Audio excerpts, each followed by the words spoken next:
নমস্কার বন্ধুরা, Indian village food চ্যানেলে আজকে আমি আবার একটা রেসিপি নিয়ে চলে এসেছি। আজকে রেসিপিটা হচ্ছে কাঁকরোলের রেসিপি বানিয়ে দেখাবো তোমাদের। তোমরা তো কাঁকরোল ভাতে বা কাঁকরোল ভাজা বা কাঁকরোল চচ্চড়ি এরকম খাও। আজকে আমার করা রেসিপিটা তোমরা দেখে নাও, দেখে তোমাদের খুবই ভালো লাগবে। আর যেসব বাচ্চারা একদম কাঁকরোল খেতে পছন্দ করে না, সেই সব বাচ্চারাও হাত চেটে পুটে খাবে। আর চলুন বেশি কথা না বলে রেসিপিটা দেখে নিই। আর যারা যারা আমার চ্যানেলে নতুন তারা আমার চ্যানেলে সাবস্ক্রাইব করুন। কাঁকরোলের রেসিপিটা করার জন্য এখানে আমি 300 গ্রাম কাঁকরোল নিয়ে নিয়েছি। তোমরা অবশ্যই চেষ্টা করবে এবং কচি দেখে কাঁকরোলটা নিয়ে নেবে। তো এই কাঁকরোলগুলোকে আমি গোল গোল করে আলুতে কেটে নেব, ঠিক চাকা চাকা যেভাবে কাটে সেভাবেই কেটে নেব। কাঁকরোলগুলো আমার গোল গোল করে কাটা হয়ে গেছে, ঠিক এভাবে কেটেছি যেভাবে তোমরা ভাজা কাটো সেভাবেই কেটে নিয়েছি। একটু বড় ছোট হলে কোনো সমস্যা নেই, একটু বড় ছোট কাটতেই পারো। আমি কাঁকরোলগুলো কেটে ধুয়ে নিয়েছি, এবারে এগুলোকে আমি সরিয়ে দেবো। আলুটাও আমি কেটে নিয়েছি, ঠিক চচ্চড়ির মতন আলুগুলো কেটে নিয়েছি। এবার আমি আলুটাকেও সরিয়ে দেবো।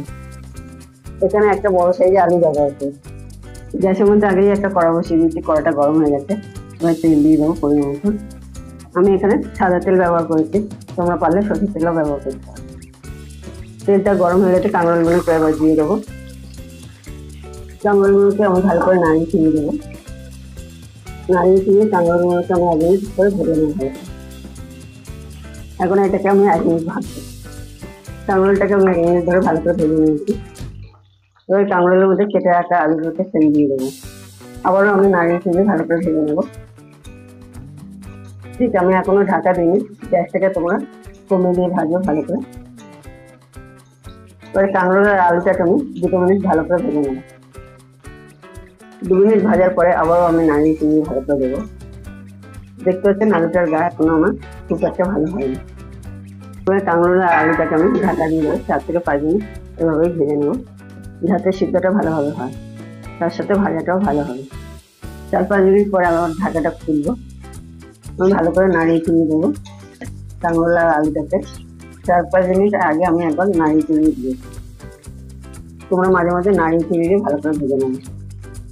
এবার একটা বড় সাইজের পেঁয়াজ কুচি আমি কেটে রেখেছিলাম, সেটাকে দিয়ে দেবো। এবার দিয়ে দেবো পরিমাণ মতো নুন পেঁয়াজটার মধ্যে। ছোট চামচে 1/2 চামচ হলুদ দেবো। এর আগে আমি কোনো মশলা ব্যবহার করিনি। হলুদটা আর নুনটা দিয়ে এই কাঁকরোল আলুটাকে ভালো করে ভেজে নেব। নুন হলুদটা পরে দেওয়ার কারণ হচ্ছে কাঁকরোল থেকে যাতে জল না ছাড়ে। এখন আমি 2 মিনিট ধরে ভালো করে লাল করে ভেজে নেব, যাতে কাঁকরোলগুলো আরেকটু ভালো কালার হয়। কাঁকরোল আলু পেঁয়াজ আমার ভালো করে ভাজা হয়ে গেছে, এবারে এগুলোকে আমি তুলে নেব। কাঁকরোলগুলো তুলে নেওয়ার পরে যে অবশেষে তেলটা আছে তার মধ্যে আমি 5 চামচ বেসন দিয়ে দিয়েছি। বেসনটা দিয়ে আমি ভালো করে নাড়িয়ে চিড়িয়ে নেব। বেসনটা নাড়িয়ে চিড়িয়ে এর মধ্যে আমি সামান্য জল দিয়ে দেবো। ওই সামান্য পরিমাণে জল দিয়ে দেবো, দিয়ে আমি বেসনটাকে ভালো করে নাড়িয়ে চিড়িয়ে নেব। রান্নার মধ্যে বেসনটা দিলে রান্নার টেস্টটা দ্বিগুণ বেড়ে যায়। আদা রসুনের সাথে বেসনটা যেন ভালো করে ভাজা হয়, যাতে না পুড়ে না যায়। আমি এখানে মিনিট খানেক বেসনটাকে ভেজে নিয়েছি।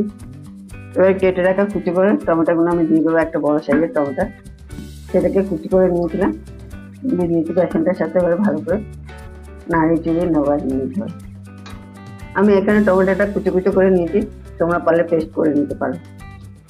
এবার আমি টমেটোর মধ্যে দিয়ে দেবো সামান্য পরিমাণে জল, দিয়ে আমি আবারও ভালো করে নাড়িয়ে চিড়িয়ে নেবো, যাতে টমেটোটা ভালো করে গলে যায়। টমেটোটা আগে থেকে অনেকটা গলে গেছে, সিদ্ধ হয়ে গেছে। এবার এর মধ্যে আমি দিয়ে দেবো কিছু মশলা। প্রথমে দিয়ে দেবো হলুদের গুঁড়ো, এবারে দিয়ে দেবো পরিমাণ মতো জিরের গুঁড়ো 1/2 চামচ, এবারে দিয়ে দেবো 1/2 চামচ ধনের গুঁড়ো, এবারে দিয়ে দেবো পরিমাণ মতো নুন, আর দিয়ে দেবো সামান্য পরিমাণে লঙ্কার গুঁড়ো। এবারে সমস্ত মশলা আমি ভালো করে মিশিয়ে নেবো। তোমরা লঙ্কার গুঁড়োটা বুঝে শুনে দেবে, যে যেমন ঝালটা খাবে সে বুঝে লঙ্কার গুঁড়ো দেবে। ভালো করে নাড়াতে হবে, আর দিয়ে দেবো সামান্য পরিমাণে জল। এবারে সামান্য পরিমাণে জল ওপর থেকে দিয়ে দেবো। আবার মশলাটা আমি নাড়িয়ে চিড়ে ভালো করে কষিয়ে নেব। ভালো করে না কষালে মশলাটা কাঁচা গন্ধ যাবে না। এটা আমি 1 মিনিট ভালো করে কষিয়ে নেব। মশলাটা আমার কষানো হয়ে গেছে, মশলাটা থেকে তেল ছেড়ে দিয়েছি। এবার এর মধ্যে ভেজে রাখা কাঁকরোল, পেঁয়াজ, আলু সবকিছু উপকরণ দিয়ে দেবো। এবার কাঁকরোল, আলু, পেঁয়াজ আমি ভালো করে সমস্ত মশলার সাথে ভালো করে মিশিয়ে নেব। তো তোমরা যারা যারা এই মতো আমার ভিডিও দেখছো তারা তারা আমার চ্যানেলে সাবস্ক্রাইব করে, লাইক করবে, কমেন্ট করে জানাবে, বেশি বেশি করে শেয়ার করবে। আমি এটাকে ঠিক 2 মিনিট ভালো করে কষিয়ে নেবো নাড়ি চুড়িয়ে। কাঁকড়োর আলুর মধ্যে সমস্ত মশলা মিশে গেছে ভালোভাবে, আর এটাকে আমার ভালোভাবে কষানো হয়ে গেছে। এবারে এখানে আমি জল দিয়ে দেবো, 1 কাপের থেকে একটু কমই জল দেবো। জলটা দিয়ে আমি ভালো করে নাড়ি চুড়িয়ে দেবো, যাতে এটা আমি ঝোল রাখবো না, গাঢ় রাখবো, তাই আমি জল অল্প দিই। বেশ ভালো করে নাড়িয়ে চুড়িয়ে 1 থেকে 2 মিনিট আমি ভালো করে ফুটিয়ে দেবো। আর এর মাঝখানে আমি 1/2 চামচ চিনি দিয়ে দেবো। চিনিটা দিলে কালার আর টেস্ট দুটোই হয়। তোমরা চিনি খেতে না পছন্দ করো নাও চিনি দিতে পারো। 2 মিনিট ভালো করে ফোটানোর পরে ঝোলটা ভালোভাবে শুকিয়ে গেছে। এখন আমার তৈরি সিরিয়াস গরম মশলা এর মধ্যে দিয়ে দেবো। উপর থেকে গরম মশলা দিয়ে দিচ্ছি, ভালো করে এবার নাড়িয়ে চিনি দেবো। এখন এই কাঁকড়ার আলু রেসিপিটা আমার হয়ে গেছে, এখন আমি লাগিয়ে নিই। দেখুন আমার আলু কাঁকড়ার রেসিপিটা হয়ে গেছে। এই রেসিপিটা দিয়ে তোমরা 1 থালা ভাত অনায়াসে খেয়ে দিতে পারবে, কথা দিচ্ছি। আর যেসব বাচ্চারা কাঁকড়া খেতে ভালোবাসে না সেই সব